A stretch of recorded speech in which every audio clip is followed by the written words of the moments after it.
আসসালামু আলাইকুম রহমতুল্লাহ। প্রিয় দর্শক, আপনারা দেখতে পাচ্ছেন আমরা কিন্তু গুলশা মাছের রেনু করেছি। এখানে আমরা প্রথমে মাছ এবং মাছের মধ্যে কিছু ইঞ্জেকশন দিয়েছিলাম। ইঞ্জেকশন দেওয়ার পরে কিন্তু মাছ ডিম দিয়েছিল এবং ডিম দেওয়ার 72 ঘন্টা পর না, ডিম দেওয়ার 72 ঘন্টা পর এখানে দেখতে পাচ্ছেন কিনা সঠিক বলতে পারলাম না।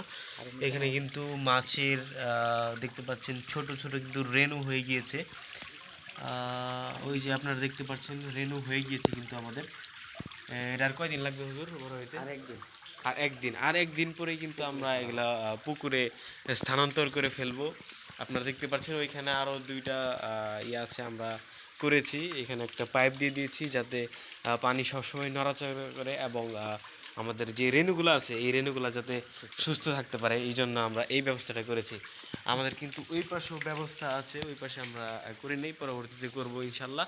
এবং আমাদের ভিতরে আরও প্রচুর পরিমাণে জায়গা আছে। এইবার আমরা প্রথম বিষয়টা দেখলাম আমাদের কেমন হয়। তো প্রথমবার হিসেবে আল্লাহ তাআলা ভালো আমাদেরকে দিয়েছেন। ইনশাল্লাহ পরবর্তীতে আরও ভালো কিছু হবে। সবাই আমাদের জন্য দোয়া করবেন এবং চ্যানেলটি সাবস্ক্রাইব করে পাশে থাকবেন। ধন্যবাদ। আসসালামু আলাইকুম।